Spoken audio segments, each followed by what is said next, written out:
Bonjour tout le monde, mon nom est Robert Gauthier et puis bienvenue au réseau qui s'appelle Lumière sur la prophétie biblique. J'ai entrepris hier de faire une série sur la Russie et les Écritures. C'est le thème, la Russie et les Écritures. Et puis hier, on a eu une grande réponse. Les gens ont, en dedans de 10-12 heures, on avait presque 150, 170 ce qu'on appelle des lecteurs, des views. Et puis, on est très reconnaissant. Et puis, 4 ou 5 personnes m'ont demandé, peux-tu te dépêcher à faire le deuxième vidéo? Bien oui, c'est ça. C'est le lendemain, puis je vais faire le deuxième. Mais je vais aussi en faire un troisième. La raison est simple, c'est que euh, il y a beaucoup de matière. Et puis, lorsque les vidéos sont trop longues, des fois, on ne retient pas tout, hein. Maintenant, pour comprendre la prophétie, il y a un élément très important, la répétition. La répétition. Il faut répéter les mêmes choses souvent. Et puis finalement, ça va rentrer et on va comprendre, tu vois. Alors, essayez pas de comprendre tout dans une vidéo. C'est impossible. Le puits est trop profond, hein. Le puits est trop profond. Alors, si vous permettez, on va immédiatement aller à notre deuxième vidéo, puis je vais en faire un troisième. Puis le troisième, ça va être vraiment la fin. OK, on y va. Maintenant, je vais faire ceci, là. Bon, vous le voyez dans le coin, c'est le médaillon. Écoutez, on a terminé avec cette diapositive-là où on voyait M. Poutine qui regardait, qui semblait indiquer, là, il semblait indiquer un pays peut-être. Et puis le pays, on sait, c'est l'Ukraine. Il a envahi l'Ukraine, hein. Alors on va continuer maintenant. Moi, c'est pas l'Ukraine qui m'intéresse, dans le fond. Ce qui m'intéresse, moi, c'est la Russie, hein. C'est la Russie. OK. Bon, voici ici les deux personnages importants. Euh, Xi Jinping, qui est le président de la Chine, et puis Vladimir Poutine, qui est le tsar de la Russie, hein. Alors, voici, je vais vous montrer quelque chose. Alors, Vladimir, lui, il est responsable, c'est le tsar de la Russie. Maintenant, écoutez bien ceci, là, il y a 2 chapitres dans la Bible. 2 chapitres.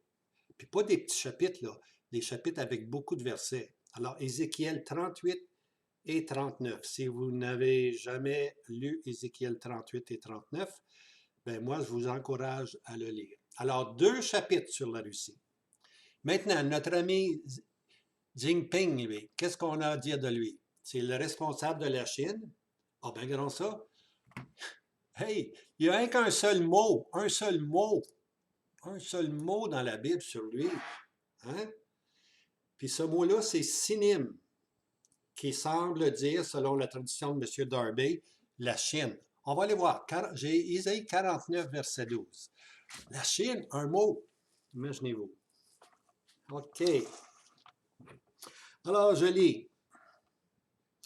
C'est un passage qui fait référence à la restauration d'Israël, spécifiquement les 10 tribus. OK? Alors, c'est marqué ici, pour établir le pays, pour faire hériter les héritages dévastés, disant aux prisonniers. Verset 9. Isaïe 49, verset 9. Disant aux prisonniers, sortez, en d'autres mots, venez-vous-en, de ceux qui sont dans les ténèbres, sortez, paraissez. Et ils paîtront dans les chemins et sur toutes les hauteurs selon leur pâturage. Ils n'auront pas faim. Ça, c'est les 10 tribus qui vont revenir. Ils vont revenir vers Israël. Ils n'auront pas faim. Ils vont sortir des ténèbres, des lieux dévastés.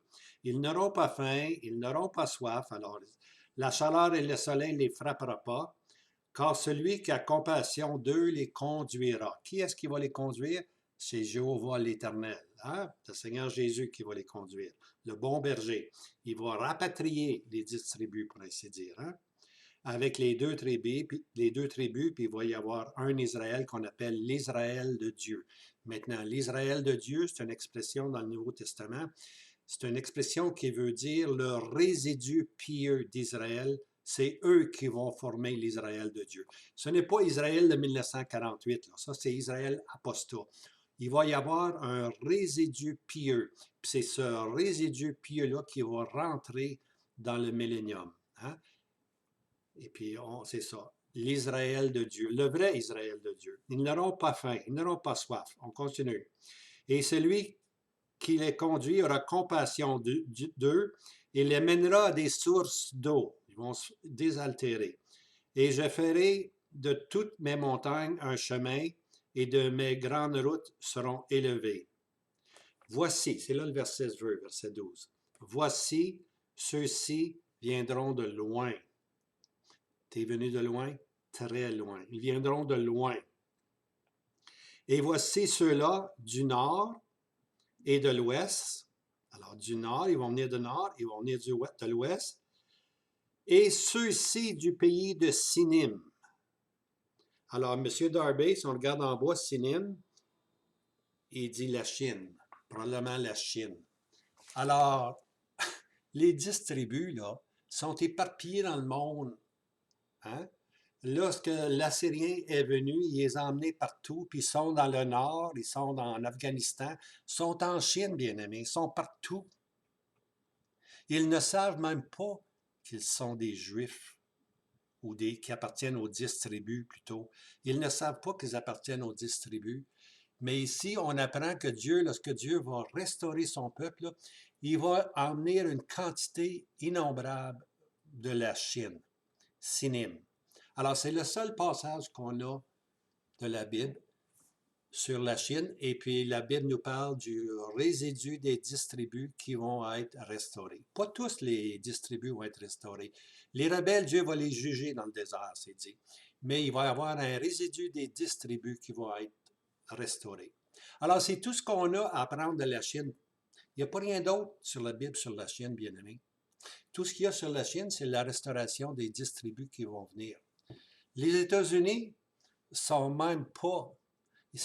La Chine a un mot pour ainsi dire Sinim, mais les États-Unis, il n'y a rien. Il n'y a rien qui parle des États-Unis. Alors, qu'est-ce qui va arriver aux États-Unis?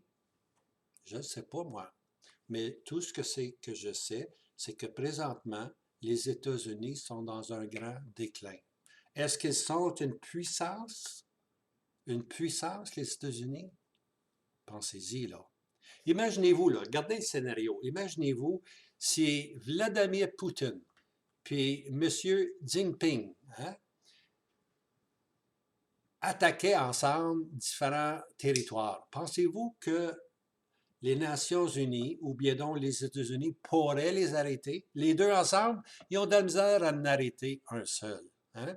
Alors, c'est-tu un scénario futur? Je ne sais pas. Hein? Je ne sais pas. Mais, OK, maintenant, on va continuer. Je ne veux pas passer trop de temps avec ça, là. OK. La Chine, je veux dire quelque chose sur la Chine. La Chine, elle a un intérêt particulier pour, ici, là, Taïwan. Hein, Taïwan, là. Et puis surtout Hong Kong. Hein. Ça, la Chine, là, elle veut envahir ces pays-là. D'ailleurs, ce que la Chine fait depuis quelques années, c'est qu'elle est en train, il y a des îles ici, puis elle est en train d'emmener beaucoup de sable, puis elle agrandit les petites îles. Et puis présentement, il y a une île à quelque part ici, là, qu'ils ont bâtie, pour ainsi dire. Et puis maintenant, ils ont une base militaire. Hein, les avions peuvent atterrir. C'est une île qui était faite, une île de sable. Mais maintenant, les Chinois peuvent atterrir leurs avions ici. Pourquoi? Regardez, Hong Kong, Taïwan. Hein? Pensez-vous que le président de la Chine n'a pas un regard sur ces pays-là? Hein? Tout comme M. Poutine a un regard sur l'Ukraine. Hein? Alors, OK, ça c'est sur la Chine. On va aller plus loin. Maintenant, on s'en va à la Russie. Elle, la Russie, son intérêt, là, c'est l'Ukraine ici. OK? L'Ukraine avec la mer Noire ici, les ports de mer qu'elle pourrait facilement faire. Alors, si M. Poutine veut suivre ce que Pierre Legrand dit, il va certainement rentrer dans ce pays puis installer ici des ports de mer qui vont l'emmener partout dans tous les océans. Maintenant, il y a deux façons de regarder la Russie. OK? Alors, d'un côté, ce que le monde voit, puis de l'autre côté, ce que Dieu voit. Maintenant, si on veut apprendre du monde, on a ici les journaux à la tonne, hein, surtout depuis l'invasion de l'Ukraine. On a des journaux à la tonne, mais des journaux qui font beaucoup de spéculation. Aujourd'hui, c'est une affaire, demain, c'est un autre, puis après-demain, ça va être un autre. On ne peut pas se fier sur les journaux. Hein? On ne peut pas se fier sur la politique pour connaître les voies de Dieu. OK? Alors, la seule chose qu'on a, nous autres, c'est que ici, ce que Dieu voit, lui, on a ici la Bible. Hein? La Bible, comme je disais, Ézéchiel 38 et 39, deux chapitres sont consacrés à la Russie. Alors, la valeur de la prophétie, c'est de nous dire d'avance ce qui va arriver. Les journaux, est-ce qu'ils peuvent nous dire d'avance ce qui va arriver? Ben non, ils vont au jour le jour, hein, puis souvent, c'est de la spéculation. Tandis que la prophétie biblique, elle ne se trompe pas. Hein? Elle est toujours exacte. Ça peut prendre du temps, l'accomplissement peut prendre du temps, mais elle s'accomplit toujours, toujours, toujours. Puis elle nous dit ce qui va arriver, hein? Elle nous dit le futur. Alors, la Russie. Alors, la vision du monde, comme je disais, c'est les journaux. Puis la vision de Dieu, naturellement, Ézéchiel 38, 39, c'est la Bible. Ça, c'est le gros contraste. Hein? Alors, si vous voulez du junk food, allez dans les journaux. Si vous voulez de l'instruction spirituelle et divine, allez dans la Bible. Maintenant, la vision du monde. Alors, voici la grande question. Pour ceux qui se demandent pourquoi l'Ukraine est-il si important? Hein? Pourquoi qu'on parle de l'Ukraine? Pourquoi c'est important de même? Alors, voici les réponses du monde, mais je vais vous montrer ici la réponse de Dieu. Voici maintenant les réponses du monde. OK, voici ce que les journaux ont dit. J'en ai pris quelques exemplaires, mais en tout cas, juste pour avoir un peu d'informations. Ça dit ceci, Ukraine, il s'agit du deuxième plus grand pays d'Europe en termes de superficie. C'est assez grand, Ukraine. En plus de ça, ils ont une population de 44 millions, j'ai vérifié, en 2020, 44 millions. Alors, c'est important. OK, maintenant, Ukraine se classe le premier en Europe dans les réserves prouvées et récupérables du minerai d'uranium. Premier en Europe en fait de l'uranium. La deuxième place en Europe en termes de minéraux de titane. La 10e dans le monde. OK? Ukraine. Maintenant, la deuxième place mondiale en termes de réserves explorées de minerais de manganèse. Puis la liste continue, puis la liste continue. Puis on n'est pas rentré dans l'agriculture. L'agriculture, c'est l'Ukraine qui fournit la Russie, ou qui fournissait dans le passé la Russie en agriculture. C'est un des numéros 1 producteurs de maïs et puis de blé dans le monde. Là. Alors, mais ça continue, la liste continue. OK? Maintenant, ça c'est ce que le monde voit. Maintenant, voici la vision biblique. 2 chapitres inspirés. Ézéchiel 38 et 39. Alors, je répète, la prophétie biblique a la puissance divine de dire d'avance ce qui va arriver. Vous voulez savoir ce qui va arriver? Lisez la Bible. Attachez-vous aux prophéties. Étudiez les prophéties, puis ça va vous dire exactement ce qui va arriver. Le premier événement à arriver dans ce monde, c'est l'enlèvement. Premièrement, l'Église doit partir. Une fois que l'Église est partie, Dieu recommence ses activités avec son peuple terrestre qui est Israël. Puis à ce moment-là, le chronomètre de la prophétie va commencer. Présentement, c'est la période de la grâce. Dieu sauve des Juifs, des nations, des Grecs. Crois au Seigneur Jésus et tu seras sauvé. C'est la période. Ça ne sera pas toujours de même. Maintenant, voici quelques exemples de la préconnaissance de Dieu. OK, on va vous donner, pensez 3 exemples. Sodome et Gomorrhe. Alors, on lit dans Genèse 18, verset 20, « Leur péché est très aggravé. » OK? Alors, on sait que Dieu va juger Sodome et Gomorrhe à cause de leur péché qui est très aggravé. OK? Alors, à un moment donné, Dieu dit, ou l'Éternel dit, « Cacherai-je à Abraham ce que je vais faire? » Hein? Dieu va juger Sodome et Gomorrhe. Mais Dieu dit, j'ai Abraham ici, mon ami, qui marche avec moi, qui a, pour ainsi dire, qui se maintient sur les montagnes, qui a son hôtel, hein, puis il a sa tente de pèlerin. C'est mon ami.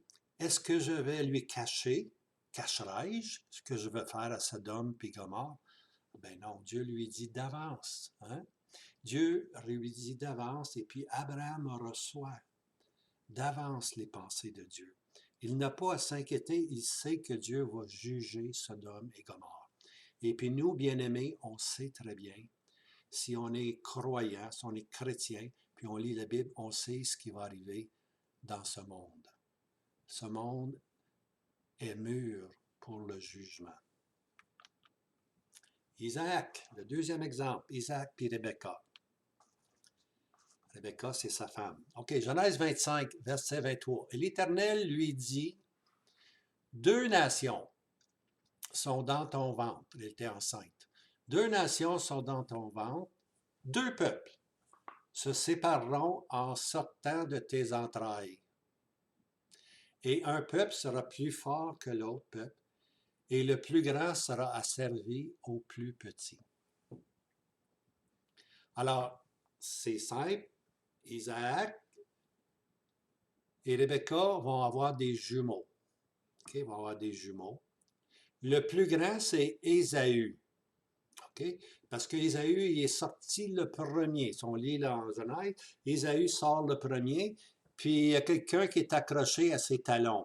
Hein? C'est Jacob, ça. Hein? Alors, Ésaü est le plus grand parce qu'il sort le premier-né, pour ainsi dire. Hein? Le premier-né a une double bénédiction. Okay? Ça, c'est important à retenir ceci.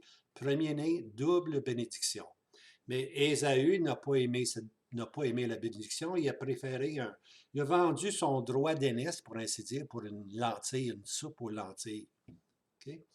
Alors, le plus grand, Ésaü, sorti le premier, deviendra le peuple. Alors, Ésaü, si on lit l'histoire de la Bible, Ésaü devient ce qu'on appelle les Édomites, les ennemis les plus acharnés contre Israël. D'ailleurs, il y a un livre décrit, Abdias, le prophète, un petit prophète, Abdias, consacre tout son livre à démontrer la férocité, puis la haine, puis le manque de miséricorde que Ésaü a eu envers Israël qui était apparenté à lui. Hein? Alors, ils vont avoir les Édomites. OK? Et sera assujetti à Jacob. Un autre mot, c'est Jacob va prendre il va recevoir il va prendre la bénédiction du premier-né, et puis Jacob, lui, va devenir maître maintenant. Et puis les Édomites vont être assujettis à Jacob ou à Israël, le peuple d'Israël. On sait que Jacob a eu 12 fils, hein, qu'on appelle le peuple d'Israël. Maintenant, ce passage-là est important là, parce que dans l'Épître aux Romains, puis là, je fais une petite digression, l'Épître aux Romains, Paul va en parler. Paul, parce que les Juifs se pétaient bretelles, pour ainsi dire. Là. Ah, moi, je suis fils d'Abraham. hein, on est de la descendance d'Abraham, nous autres. Paul, il dit, wow, wow, wow, wow, wow, wow, votre pedigree est très beau, là, mais il n'est pas si beau que ça. Puis là, ils ont dit, comment ça? Ben, il dit, c'est pas parce que tu es descendant d'Abraham que tu es un vrai croyant. Pas parce que tu es descendant d'Abraham que tu vas aller au ciel. Ah non? Ben, hey, on est descendant d'Abraham, nous autres, on est la crème de la crème, les Juifs. Paul, il dit, coudon, il dit, Abraham, est-ce qu'il y a eu des enfants? Ah oui, Abraham, il y a eu des enfants. Ben oui, il y a eu beaucoup, beaucoup d'enfants, Abraham. Oui, mais il n'a pas eu une avec sa servante, Agar, par hasard. Agar. On sait que Dieu avait fait une promesse à Abraham. La promesse tardait à venir. La femme Sarah a dit à Abraham, ben, tourne-toi vers ma servante, puis elle va te donner un fils, tu vois. Et puis, de Agar, de la servante d'Agar, est sorti ce qu'on appelle Ismaël, les Ismaélites, les pays arabes, les ennemis d'Israël. Alors, Abraham a eu plus d'enfants d'abord. Ah oui, mais ça c'est la servante. C'est pas bon, ça, comme exemple. C'est la servante. C'est les enfants de la servante, ça. Ah oui? Paul, il dit, regarde Genèse 25, verset 3, là. Il dit, regarde ça. Il dit, Isaac, Rebecca, un père, le même père, la même mère, il est sorti des jumeaux. Sorti des jumeaux, il est sorti Ésaü, puis il est sorti Jacob. Oh, on peut pas prendre, on peut pas prendre Ésaü, on peut pas prendre Ésaü, là, parce qu'Ésaü, c'est pas vraiment une vraie semence. Ben oui, mais ils viennent du même père et de la même mère, tu vois. Alors l'apôtre Paul a détruit là, la pensée que si tu penses que parce que tu es juif, tu vas avoir une bénédiction particulière, c'est faux. Hein? C'est pas parce que tu es juif que tu vas rentrer dans le royaume de Dieu. Tu vas rentrer dans le royaume de Dieu uniquement si tu prends la position d'être un pécheur devant Dieu. Alors, c'est comme ça. Alors, ça, c'est la préconnaissance de Dieu. Maintenant, on arrive à un autre qu'on appelle le prophète Jérémie. Jérémie 1, verset 4. Et la parole de l'Éternel vint à moi disant, avant que je te formasse dans le ventre hein, de ta mère, je t'ai connu. Et avant que tu sortisses de son sein, je t'ai sanctifié, je t'ai établi prophète pour les nations. Alors Jérémie est établi prophète avant qu'il fût formé dans le ventre de sa mère. Hein? Avant qu'il sorte du sein de sa mère. Dieu dit, je t'ai mis à part, je t'ai sanctifié, je t'ai établi prophète pour les nations. Écoutez, préconnaissance de Dieu. Hein? Avant qu'il soit formé dans le ventre, avant que le fœtus soit formé dans le ventre, Dieu connaissait son prophète, il l'avait déjà choisi. Ça, c'est la préconnaissance de Dieu, bien-aimé. Préconnaissance de Dieu. Ésaïe 44, verset 28. Et je dis de Cyrus, il est mon berger, il accomplira tout mon bon plaisir, disant à Jérusalem, tu seras bâti et au temple, tes fondements seront posés. Dieu a dit ça, là, il a dit, quand Ésaïe 44, c'est écrit 200 ans, hein? Parce que peut-être 130 ans, après ce verset-là, 130 ans après, Babylone a envahi Jérusalem, puis a emmené les Juifs en captivité pendant 70 ans. Okay? Alors, ça fait 200 ans, ça. Alors, Dieu a dit que Cyrus, 200 ans d'avance, là, Dieu, il l'a même appelé de son nom Cyrus. Imaginez-vous quand Cyrus, on lui a monté dans les Écritures que son nom était là. Pensez-vous qu'il n'a pas voulu aider Israël? Naturellement, Cyrus a aidé Israël. Il a donné un édit, un écrit comme quoi qu'Israël pouvait maintenant retourner et rebâtir Jérusalem. Tu seras bâti et au temple tes fondements seront posés. C'est Cyrus qui a permis ça. Hein? Cyrus le Perse a permis ça. Et puis, mais Dieu le connaissait 200 ans d'avance. 200 ans d'avance. On y va. Dans le livre de Genèse, verset 18, et l'Éternel dit, est-ce que je cacherai à Abraham ce que je vais faire? Pensez-vous qu'il ne peut pas nous donner la fin de la Russie? S'il était capable de 200 ans d'avance de nous dire qu'un individu porterait le nom de Cyrus, sa mère ne sait même pas pourquoi elle l'a appelé Cyrus, premièrement. Hein? Et puis Cyrus, lui, finalement, c'était l'instrument pour permettre que le peuple retourne rebâtir le temple à Jérusalem, parce que le Messie devait venir un jour à Jérusalem. Il fallait que le peuple un jour retourne à Jérusalem. Hein? Alors c'est Cyrus qui a permis ce mouvement-là. Maintenant, la Russie. Dieu peut nous donner la fin de la Russie, la fin de n'importe quel pays, mais la Russie est importante. Hein? 2 chapitres sur la Russie. Alors Dieu peut nous donner sa fin, puis on va voir sa fin. Maintenant, dans les évangiles, écoutez bien ceci, là. Dans les évangiles, Jean 15, verset 15, le Seigneur Jésus dit, « Je ne vous appelle plus esclaves, car l'esclave ne sait pas ce que son maître fait. Hein? » L'esclave, il ne sait pas demain matin qu'est-ce qu'il va faire, là, lui. Là. Hein? Demain matin, il va lui donner des ordres, puis il va savoir quoi faire, mon employé. Hein? Alors, le Seigneur Jésus dit, « Je ne vous appelle plus esclaves. » Parce que l'esclave, il ne sait pas ce qui se passe. Hein? Mais je vous ai appelé amis. Amigos, amis ici, là. Hein? Amis. Parce que je vous ai fait connaître tout ce qui est joué de mon Père. Un ami, c'est précieux. Un ami, il n'y a pas de secret pour un ami. Je parle d'un vrai ami, là. Je ne parle pas d'un ami tous les jours là, que tu lui parles une fois par année, ou même pas. Et puis, c'est un chum, ça, c'est pas un ami. OK? Un vrai ami, c'est quelqu'un en qui tu peux te confier. Tu peux lui conter tout, tout, tout. Puis tu sais que tu ne seras pas réprimandé, mais que tu vas avoir un soutien pour t'aider. C'est ça, un ami. Un ami est né pour nous aider. Okay? Alors, pas de secret. Le Seigneur Jésus dit, je vous appelle, vous n'êtes pas des esclaves, je vous appelle mes amis. Je vous cache absolument rien. Cacherai-je ce que je vais faire à Sodome et Gomorrhe? Non, Dieu n'a pas caché à Abraham. Nous, on est les amis du Seigneur Jésus. Alors, Dieu se plaît à nous révéler les choses à venir. Hein? On est des amis. Donc, pouvons-nous connaître? Hein? Est-ce qu'on peut connaître le futur? Absolument, absolument. On est des amis. On peut connaître le futur. Est-ce qu'on peut connaître l'essor et la chute de la Russie? En anglais, on dit « the rise and fall hein, of Russia ». La chute, est-ce qu'on peut connaître comment la Russie est devenue, puis comment elle va un jour chuter?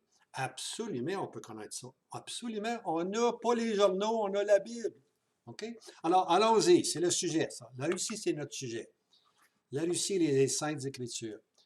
Maintenant, en tant que chrétiens et amis de la prophétie biblique, là, nous avons le privilège de connaître le résultat final de l'idéologie de la Russie. Hein? C'est notre privilège de connaître c'est quoi l'idéologie, où est-ce que la Russie s'en va, c'est quoi son idée, c'est quoi son objectif, puis c'est quoi sa fin, comment que sa fin va arriver. Tout ça, bien aimé, on va trouver ça dans la parole de Dieu.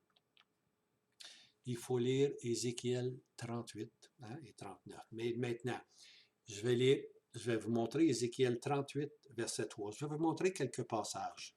Vous allez saisir. Regardez. Ézéchiel 38, verset 3. Ainsi dit le Seigneur l'Éternel.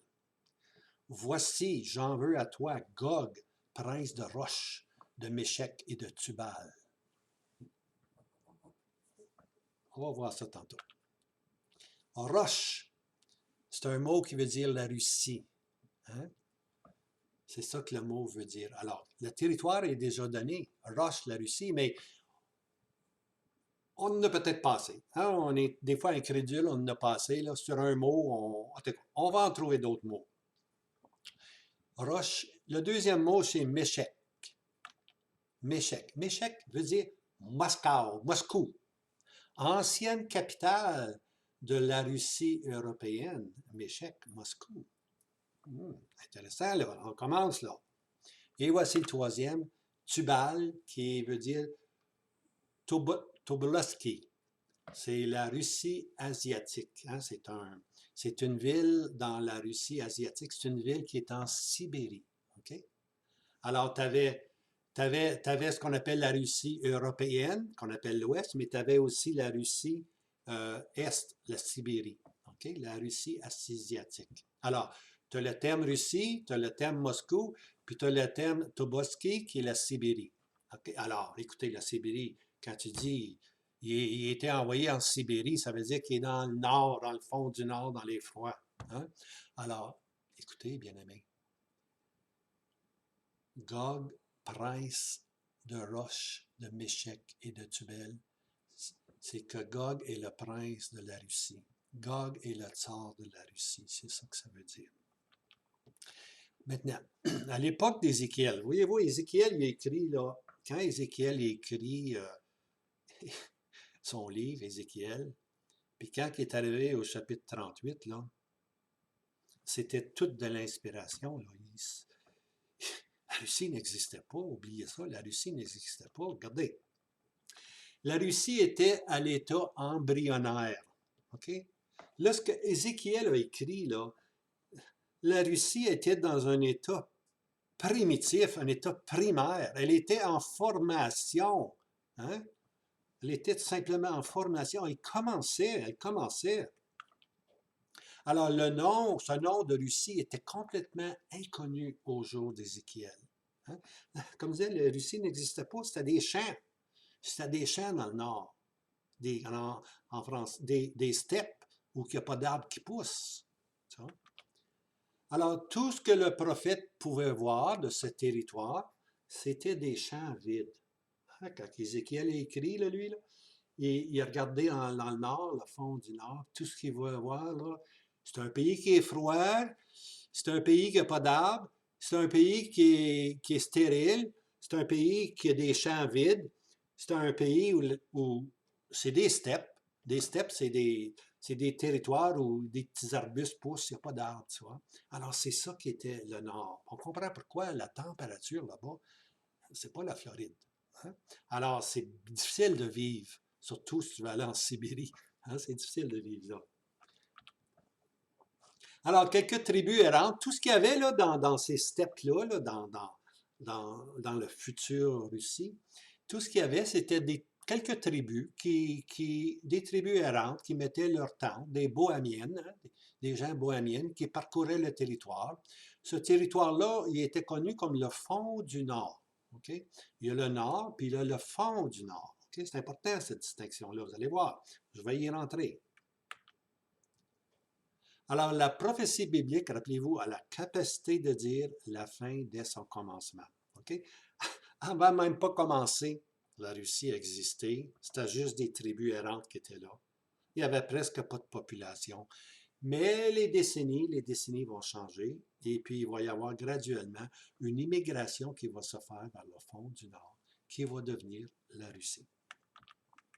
Ézéchiel 38, versets 2 et 3. Voici le verset 2. Fils d'homme, tourne ta face vers Gog. Alors, fils d'homme, c'est Ézéchiel. Tourne ta face vers Gog, le pays de Magog, le prince de Roche, de Méchec et de Tubal, et prophétise contre lui. Okay?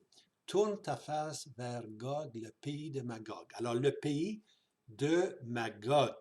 Okay? C'est le nom du pays. Gog, c'est le prince, c'est le tsar. Mais le pays, c'est Magog. La Russie, c'est Magog. Maintenant, écoutez, c'est des beaux noms, ça, là. Roche, Méchec, Tubal, Gog, Magog, c'est des noms qu'on ne connaît pas. Mais non! Écoutez, Genèse, il faut retourner à la source. Il faut retourner au commencement. Chapitre 10 de Genèse, très important. Hein?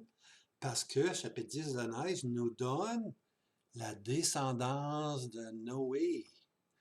Noé a eu 3 fils bien-aimés. Sem, Cham, son plus jeune, Japhet. Hein? Genèse 10, verset 12. Les fils de Japheth. Ah, le fils cadet de Noé ici. Les fils de Japheth, ah, il y a eu des fils, il y a eu des enfants. Ben oui, il y a eu des enfants. Il y a eu Gomer, il y a eu Magog, Médi et Javan, Tubal, Méchec et Tiras. Ah, il y a eu des enfants. Mais regardez donc, un des fils de Japheth, hein, Japheth est descendant de Noé, c'est un fils, c'est le troisième fils de Noé, le plus jeune. Voici lui un fils qui s'appelle, ben regardons ça, il s'appelle Magog. Ah, donc un des fils de Japheth est allé demeurer dans le fond du nord, et puis on a appelé ce pays-là Magog. C'est aussi simple que ça. On va continuer. Tous ces noms-là, on va y voir. Alors, comme je disais, Magog est le fils de Japheth, et Japheth est un des trois fils de Noé, Sem, Cham et Japheth, le plus jeune, le cadet. Maintenant, on entend souvent parler de Sem, hein, quand on lit l'Ancien Testament, on entend parler de Sem, on entend parler de Cham, mais Japheth, on dirait qu'il passe comme sous le radar. On n'entend pas beaucoup parler. Hein? Mais voilà, maintenant, à la fin des temps, qu'est-ce qu'on voit? On voit les fils de Japheth qui apparaissent. Hein? Gomer, Magog, Madéi, Javan, Tubal, Méchec, Tiras. Ces fils-là vont apparaître dans la prophétie des derniers jours. Alors, on disait que les descendants se sont installés dans des steppes nordiques, où il y a très peu de végétation. Et puis Magog est ce lieu-là. Le fils de Japheth, Magog, est allé s'installer dans les steppes. Et puis, on a donné le nom à ce pays, Magog. Aujourd'hui, on ne l'appelle pas Magog, on l'appelle la Russie. Avant, on l'appelait USSR, mais le nom a été changé maintenant à la Russie. Parce que la Russie, elle a perdu beaucoup de plumes, pour ainsi dire. Beaucoup de pays se sont séparés de la Russie, dont l'Ukraine. Hein? No wonder qu'ils veulent avoir l'Ukraine. Hein? L'Ukraine était comme un rebelle pour USSR. Mais je ne veux pas parler de l'Ukraine, je veux simplement montrer ce que la Russie est dans les Écritures. Et voici ici, Magog, regardez la belle flèche là. Le pays de Magog, puis si on va dans Genèse 2, on voit Magog qui est là, ici, là. Hein? C'est le même. Ben oui, c'est le même. Hein? C'est un fils de Japheth. Hein? Fils de Japheth. OK. Méchec. OK. On a vu que Roche, ça voulait dire Russie. Méchec voulait dire Moscou. Ben, regardons, Méchec qui est là ici. Méchec, dans Ézéchiel 38, on le retrouve dans Genèse 10, verset 2. Méchec, c'était aussi un fils de Japheth. Hein? Et puis, on va s'en trouver un autre. Attends, on va regarder là. C'est un peu compliqué. Là. Ah, ben, regardons Tubal. Tubal Dloboski, la Sibérie. Hein? Alors, Tubal, c'est un autre fils de Japheth. Hey, qu'est-ce qui se passe? On ne peut pas se tromper, bien-aimés. On ne peut pas se tromper. Magog, c'est la Russie. Ce sont les fils de Japheth qui ont peuplé, pour ainsi dire, la Russie. Ézéchiel 38, verset 3. Ainsi dit le Seigneur l'Éternel, voici j'en veux à toi, Gog, prince de Roche, de Méchec et de Tubal. Hein? Gog, prince de Roche.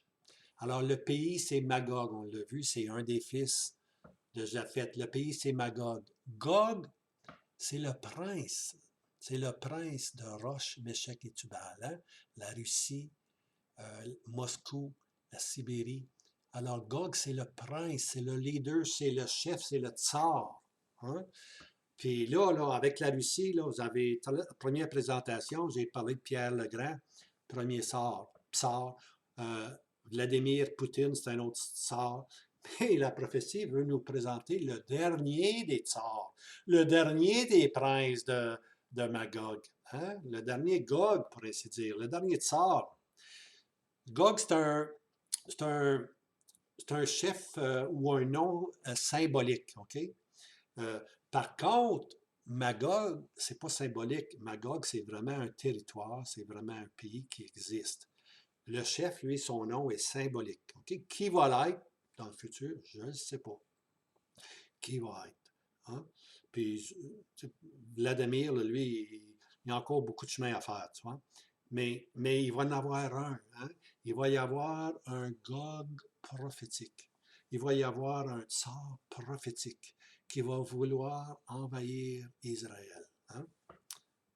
Je ne veux pas aller plus loin. Il y a d'autres diapositives qui vont suivre.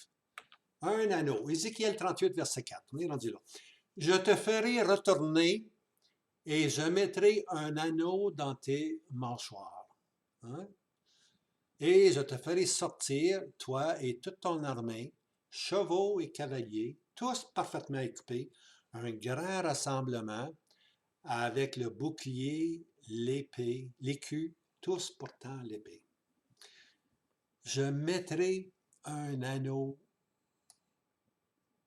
dans tes mâchoires et je te ferai sortir, toi et toute ta multitude. Je vais vous emmener, je vais vous tirer avec un anneau, puis vous allez revenir à Jérusalem, puis j'allais trouver votre fin à Jérusalem. Je vous ferai retourner vers Jérusalem. Je mettrai un anneau dans tes mâchoires. Dieu appelle Gog, le tsar de Magog, la Russie, à venir vers Jérusalem. La Russie va avoir comme un anneau à ses mâchoires, puis elle va être emmenée pour trouver sa fin dans le pays d'Israël. Ce sera sa fin, puis ça va être son jugement final. C'est le dernier ennemi. La Russie, Gog Magog, c'est le dernier ennemi qui va venir sur Israël lorsque Israël habite en sécurité. Hein? C'est bien important ça, on va le voir. C'est le dernier ennemi. Après ça, c'est le millénium, c'est le règne millénaire. Okay? Alors, rappelez-vous de ceci. Gog et Magog, c'est le dernier ennemi. Il y en a qui veulent le mettre le premier ennemi, mais ce n'est pas selon les Écritures. Gog est le dernier ennemi à venir. Il vient uniquement, exclusivement, lorsque Israël habite en sécurité. Hein? 3 fois c'est mentionné dans Ézéchiel 38. Israël va habiter en sécurité. Les portes, il n'y aura pas de barrure dans les portes, il n'y aura pas de mur. Très important, bien-aimés. Quand est-ce qu'Israël va habiter en sécurité? On va le voir dans les autres diapositives. Alors, on va apprendre maintenant, là, nous allons apprendre qui vraiment est la Russie. OK? Ézéchiel 38, verset 17. Ainsi dit le Seigneur l'Éternel, n'es-tu pas celui, bonne question ça, n'es-tu pas celui dont j'ai parlé dans les jours autrefois, dans l'Ancien Testament? Dans l'Ancien Testament, j'ai parlé par qui? Par mes serviteurs, les prophètes d'Israël. Ça ne serait pas toi, ça? Hein? Ça ne serait pas toi, ça? Magog? Gog et Magog, ça ne serait pas toi? Qui, dans ces jours-là, mes serviteurs et les prophètes, dans ces jours-là, pendant des années, ont prophétisé que je te ferais venir contre eux, que tu viendrais contre Jérusalem. Les prophètes parlaient du futur. Les prophètes disaient qu'il va y avoir une grande attaque à un moment donné, qu'il va y avoir un dernier ennemi qui va venir sur Jérusalem pour le saccager de nouveau. Alors, n'es-tu pas celui-là? Toi, Gog, Magog, n'est-ce pas celui que les prophètes ont parlé? Écoutez, les prophètes bien-aimés n'ont jamais parlé de Gog puis Magog, à part d'Ézéchiel. Mais la multitude des prophètes, mes serviteurs, les prophètes d'Israël, n'ont pas parlé de Magog. Ils ont parlé d'un autre individu très important. Et cet individu-là, pour ceux qui ont lu l'Ancien Testament, c'est l'Assyrien. Hein? C'est l'Assyrien. Alors, dans les temps anciens, les serviteurs, mes prophètes, parlaient continuellement de l'Assyrien, l'Assyrien, l'Assyrien, celui qui vient du nord, l'Assyrien vient du nord, qui va attaquer, l'ennemi vient du nord, il va attaquer. C'était le langage des prophètes. Mes serviteurs, mes serviteurs les prophètes, hein? C'est donc beau ça. OK, le nom de Magog ou de la Russie n'existait pas à l'époque d'Ézéchiel, on le dit ça. C'était plutôt des champs nordiques et vacants. Alors les serviteurs, les prophètes ont parlé, mais pour eux, ils ne regardaient pas vers la Russie, ça n'existait pas. Ils regardaient vers un ennemi qui était au nord, puis pour eux, l'ennemi du nord, c'était l'Assyrien. Et puis, alors, mais les prophètes savaient tous que l'ennemi du nord était alors connu sous le nom de l'Assyrien. Ici, on s'en va dans Isaïe maintenant. Isaïe 10, verset 5. Ah, l'Assyrien, verge de ma colère, et le bâton qui est dans ma main, c'est mon indignation. L'indignation de Dieu, c'est le courroux de Dieu contre le peuple qui est idolâtre, qui est infidèle. Alors, qu'est-ce que Dieu fait? Dieu se sert d'un pays, un pays au nord qu'on appelle l'Assyrie ou l'Assyrien. L'Assyrien va venir comme une verge, comme un bâton, puis il va frapper Israël. C'est la verge, c'est le bâton de ma main. Alors, Dieu s'en sert. Okay? Dieu s'en sert pour châtier son peuple afin que le peuple revienne. L'art syrien d'autrefois était un instrument de Dieu pour discipliner la nation d'Israël. Un peuple au cou roide ou au cou raide, hein? C'est un peuple qui veut rien comprendre, qui veut rien savoir. C'est un peuple qui se rebelle continuellement contre Dieu, quelles que soient les faveurs que Dieu veut lui montrer. Alors Dieu appelle un ennemi, vient frapper, que ce soit Babylone, que ce soit l'Assyrien, que ce soit le roi du Nord, ou que ce soit plus tard Gog puis Magog. Ils vont venir, c'est sa verge, c'est son instrument. À la fin, Dieu promet lui-même de juger la verge. La verge a frappé, maintenant Dieu va frapper la verge. Hein? Isaïe 10, verset 24, voici. C'est pourquoi dit le Seigneur l'Éternel des armées. Mon peuple qui habite en Sion, ne crains pas l'Assyrien. Il te frappera avec une verge et lèvera son bâton sur toi à la manière de l'Égypte. Hein? L'Égypte a rendu le peuple dans l'esclavage. Hein? Il fallait qu'ils fassent des briques, puis on doublait la quantité de briques tous les jours pratiquement. Alors ici, on le compare à l'Égypte qui frappe de son bâton, Isaïe 10, verset 25, le verset suivant. Car encore très peu de temps, très peu de temps, ça fait longtemps que ça dure ça, encore très peu de temps, c'est beau, très peu de temps. Dieu appelle ça très peu de temps. Ça fait des millénaires que ça dure, bien aimé. Encore très peu de temps. Et l'indignation sera accomplie et ma colère dans leur destruction. Alors, l'indignation va être accomplie, la colère de Dieu va être livrée sur Israël, mais là c'est l'Éternel maintenant qui prend le bâton, puis c'est la colère de l'Éternel qui détruit le bâton. L'Assyrien sera détruit. Ézéchiel 38 est la clé, bien-aimé, pour identifier le véritable Assyrien dans l'Esprit de Dieu. Il faut rentrer dans la pensée de Dieu. C'est qui l'Assyrien? Hein?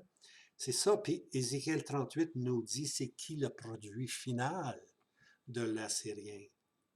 C'est qui le produit final?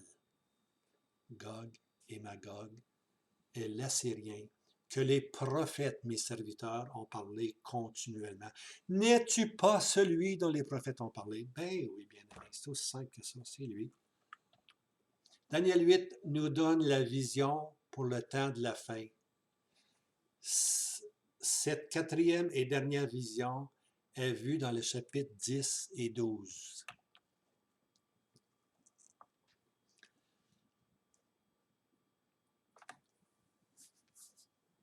On lit ceci, verset 23. Au dernier temps de leur royaume, Quand les transgresseurs auront comblé la mesure, il s'élèvera un roi au visage audacieux, entendant des énigmes. Hein? Au dernier temps de leur royaume. Daniel 8, c'est quoi?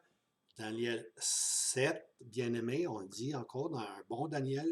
Daniel 7, c'est l'Empire romain qui doit reprendre vie.